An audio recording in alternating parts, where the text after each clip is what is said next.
Do you think people are concerned about weight in this area, in this community? Not really. Not really. In the poorest state in the nation, over 30% of Mississippi residents are considered obese. Poverty and obesity are intrinsically linked, but is it a cycle that can be broken?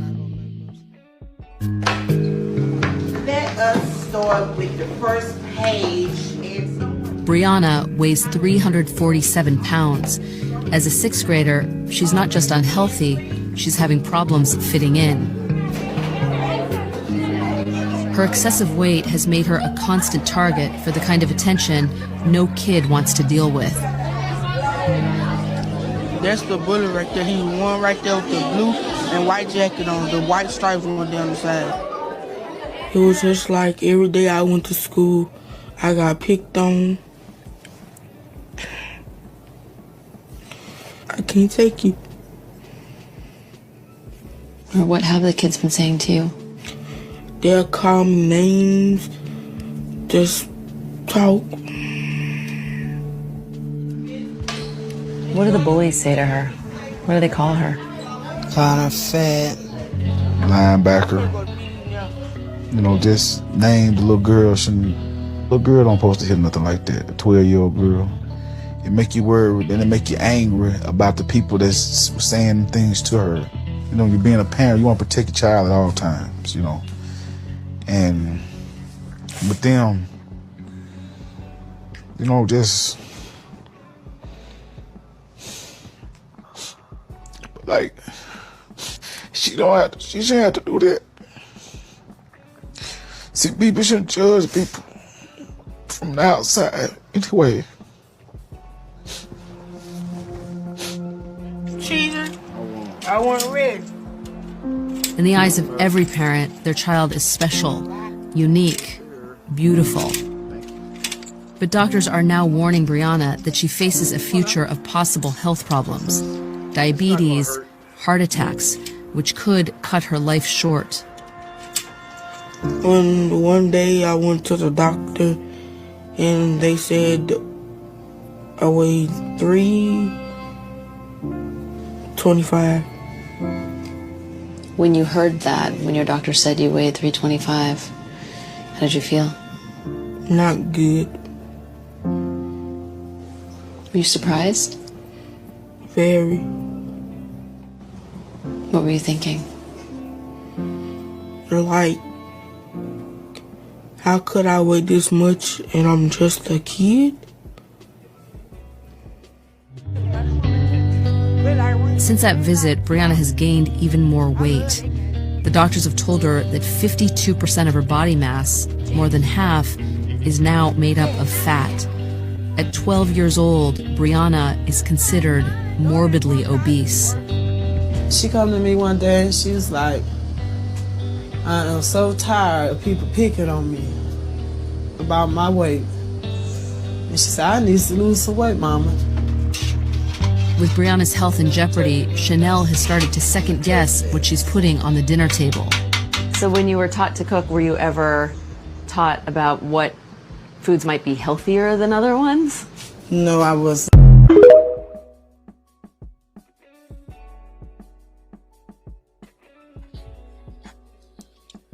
Happy Friday, family. Happy Friday. Happy Friday. Joseph Ward here. Welcome to On the Shoulders of Giants. Please hit that like button, comment, subscribe, share.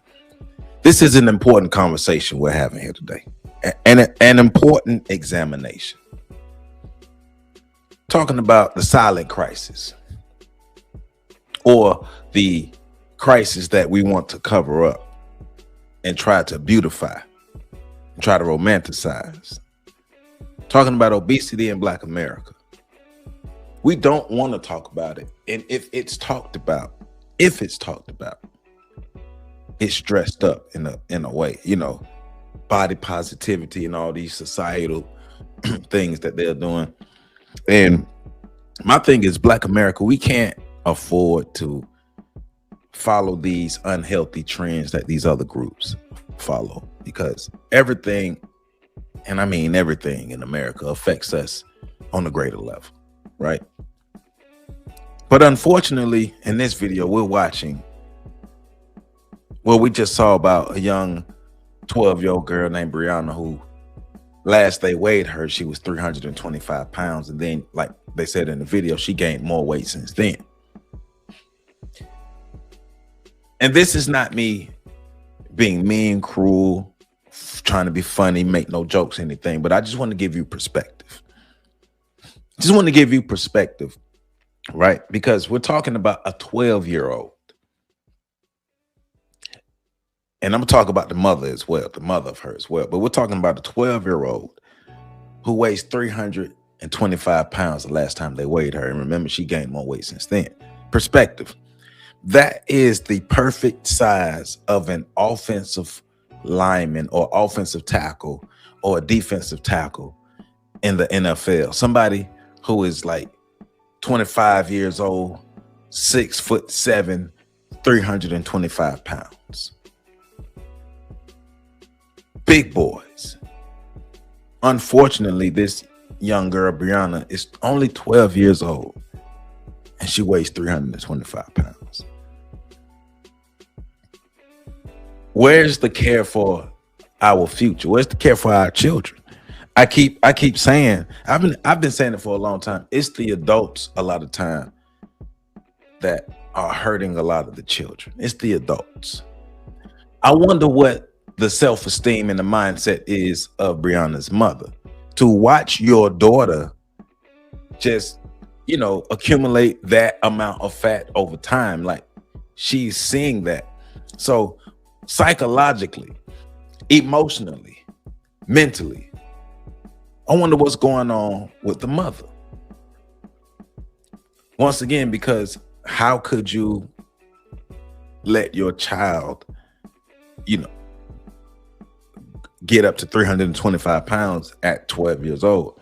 And, if you try to say it's out of love, well, love doesn't operate like that. And we need to not beat around the bush, because this young lady's life is on the line. And if you actually love her, you nurture it, not break it down. So what we're watching is children, right? Elementary school kids, or in this case, one elementary school child who's crossed 200 pounds. She's crossed 300 pounds. And her weight is increasing. And instead of confronting it societally, we're normalizing it, right? Because I said this a long time ago. I've been on HBCU campuses and PWI campuses for a while, living in a college town. And I've noticed young black girls, and I've had these conversations with my friends.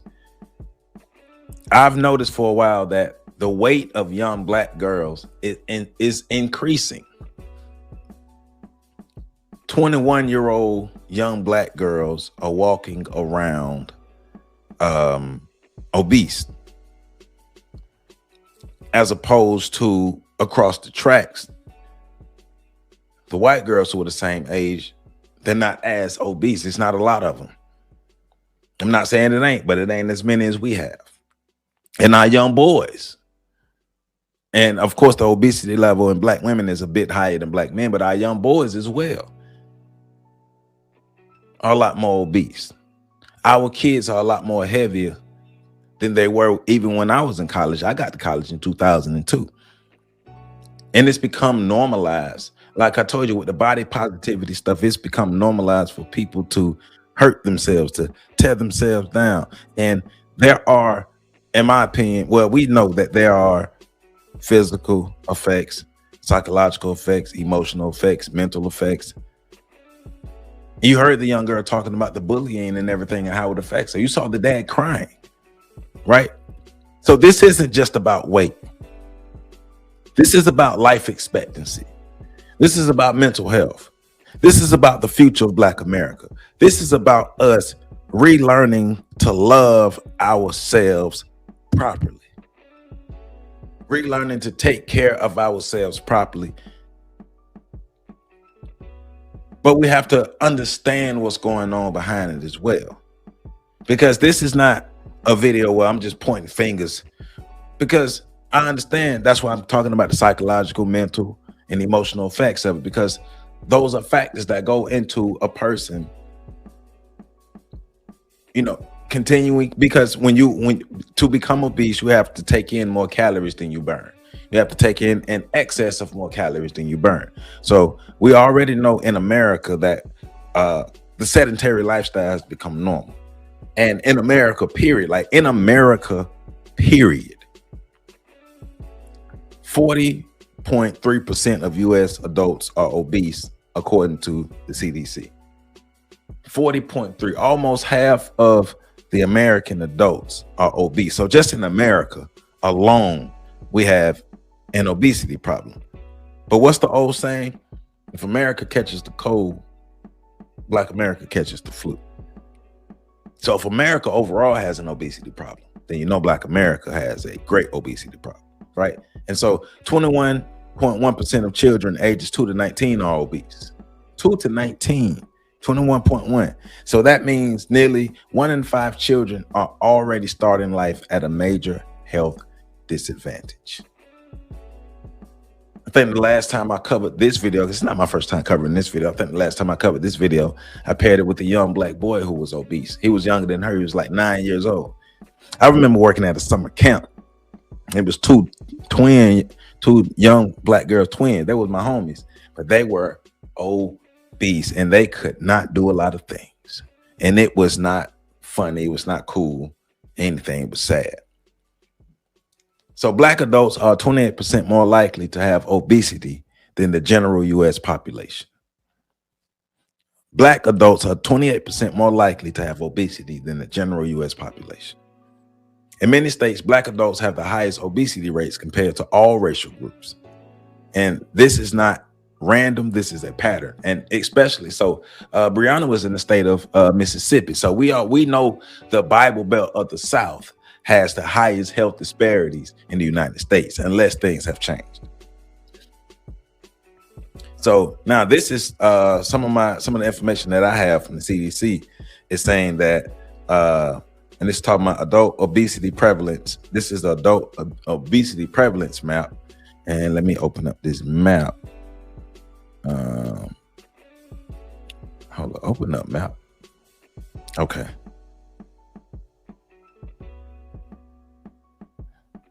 And so my notes is saying that the Midwest states like Ohio have a 35.9% obesity rate. Every U.S. state now has at least a 25% obesity prevalence. Every state now has at least a 25% obesity prevalence. And can I open this map? Can I make this map larger?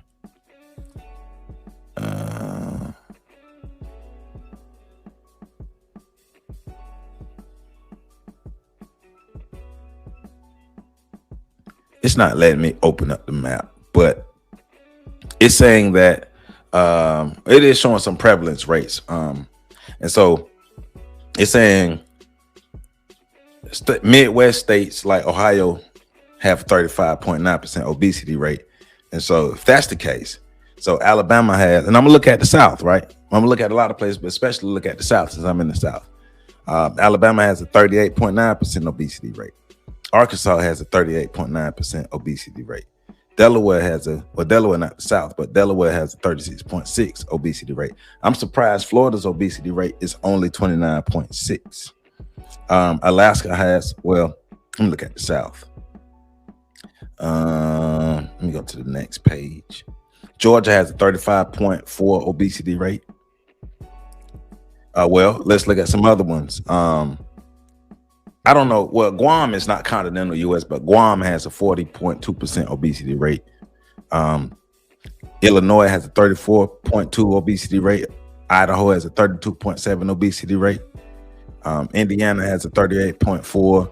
Iowa 36.6. As a matter of fact, they're right. So far, I haven't seen anything under 25%. Mississippi has 40% obesity rate. Michigan 36%. Nebraska 37%. Nothing under 25%. New York has a 29.5% obesity rate. Dang, New York's obesity rate in Florida is about the same. It's pretty much the same. Ohio's exactly is 36.9. Oklahoma's 36.8. Oregon is 33.5. Let's keep going. The only one you don't really see any data on is Tennessee, and I have insufficient data on Tennessee, but there's nothing less than the 25% prevalence rate. Nothing. West Virginia is 41%. Wyoming is 32%. Wisconsin is 37%. Washington is 31.5%. Yeah, the United States, every state has at least a 25% obesity prevalence. And this is after me just going through the chart and looking at the chart. So now, that's just the adults. That's just period. And a whole bunch of grown folks. So now we're looking at childhood obesity, right? Obese children are more likely to become obese adults because it's about the habits that were formed and were not formed. Unhealthy habits that were formed and reinforced by the parents, and healthy habits that were never formed via the parents. Because Brianna's mother said she just now realized she has to start feeding her different. She should have realized that 200 pounds ago. Once again, what is the mental state of the mother? What is the emotional state of the mother? What is the psychological state of the mother to not only watch your child balloon up to over 325 pounds, but be the primary person who's feeding her the food for her to become 325 pounds? Early obesity equals early disease onset, diabetes, heart disease, gout, all these things that really affect high blood pressure, that really affect Black people, that are taking Black people out, that have been taking Black people out forever. We're losing too many of us at early ages because of not just obesity, but the effects of obesity, the comorbidities, all these things that come with being obese. Black America, we have to relearn to love ourselves properly. Stuffing your face to make yourself feel good about something is not love. We have to re-engineer our society and relearn how to engage with each other to be able to help each other better. A 200-pound elementary school child is not just big, right? We're not looking at, oh, she just, no. What type of future would she have? Because now she's on a fast track toward chronic illnesses and a short life. A short life. Now we're talking about life and death. Do we want a real future? Black America keeps talking about the next generation, the next generation, the next generation. Well, what we do know is the next generation cannot read. The next generation cannot count. The next generation cannot comprehend properly. And they have chronic health issues. They have mental health, increased mental health issues. We have set the next generation up to fail. So according to the CDC and the Health and Human Services, obesity increases risk of type 2 diabetes, high blood pressure, heart disease, stroke, liver disease, and certain cancers, right? The longer someone remains obese, the higher the damage accumulates. So we got to start early. Being health conscious early. Parents, I don't care about their feelings. You should care more about their health and their future than their current feelings. Let them feel bad for a minute so they can actually be healthy for a long time. And remember, obesity is not cosmetic. It is a biological condition that damages every system in the body. And another point to that, it took work to become obese. So it would take work to get the weight off. And those people who choose not to put in the work, I understand. I'm not talking about the band around the stomach and stuff there, because a lot of people have to lose weight to be able to do that. But I'm talking about the cosmetic stuff that people try to do to fix their body because of their laziness and their unhealthy habits. No, we need to be healthy. Why? Because the psychological and emotional damage, right? Talk about mental health effects that come along with being obese and the other comorbidities, i.e. health issues, right? Depression, anxiety, low self-esteem, and body image distortion. Briana talked about the bullying, the isolation, and the reduced social confidence, a person feeling bad about themselves. I can't imagine looking in the mirror and not liking what I see. But there's so many of us who look in the mirror and do not like what they see. That's why we got to re-engineer how we interact with each other, how we learn to love ourselves and each other. Because we're all we have, and we can only be the ones that help each other. We're all we have. Then we're talking about stuff leading to internal damage, right? Like that shame a person has about themselves, which will lead to emotional eating cycles, which will continue a cycle of feeling stuck or powerless. But it also increases the weight and increases the chances of all the health issues.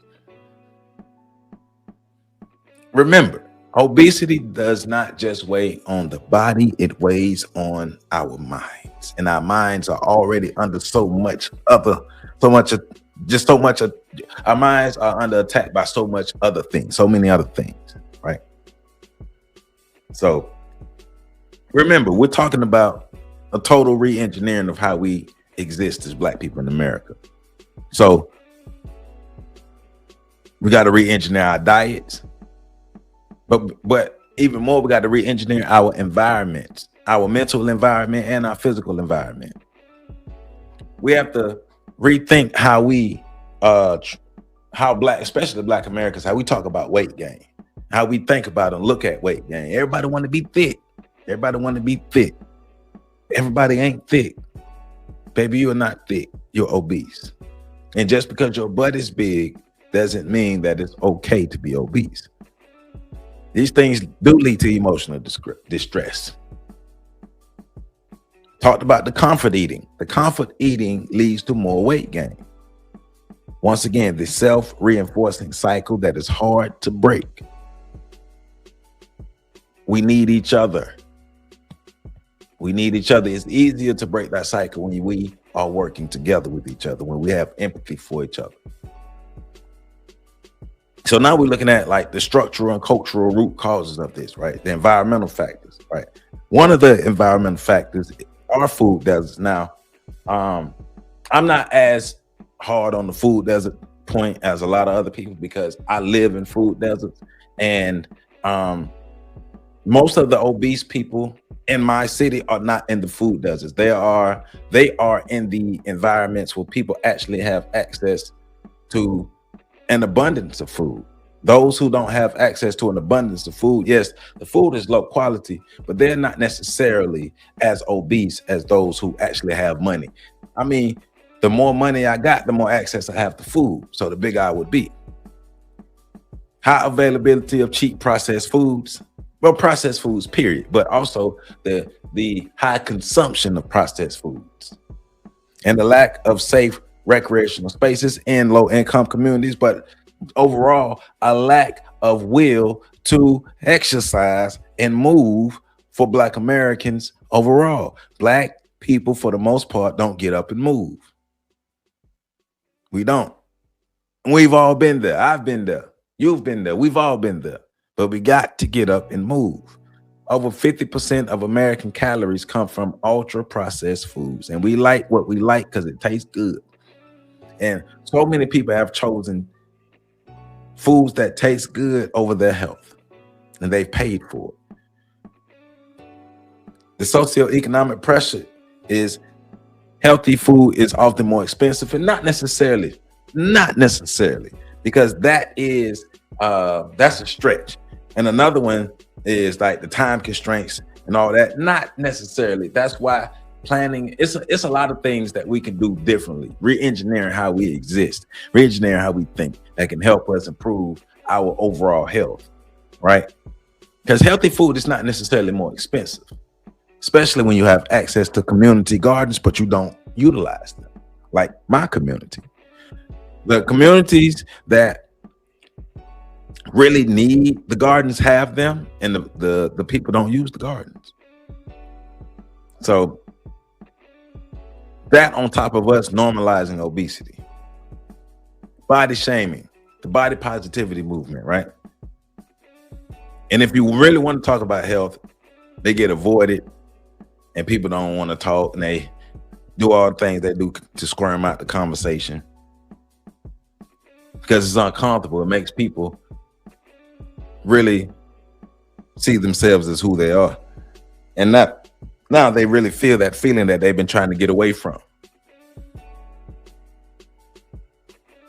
We are protecting feelings instead of protecting lives. We are protecting feelings instead of protecting lives. And with that, we cannot fight for liberation while ignoring our health. If we can't walk a block without getting tired, ain't no way we whooping nobody's ass. A sick population will not build a strong future. A sick population cannot and will not build a strong future. A sick population cannot and will not build a strong future. All right. We have to be more serious about our nutrition education. We have to be more intentional about our nutrition education. We have to be more serious and intentional about incorporating physical activity within our days. Now, the activity don't matter if your diet don't change.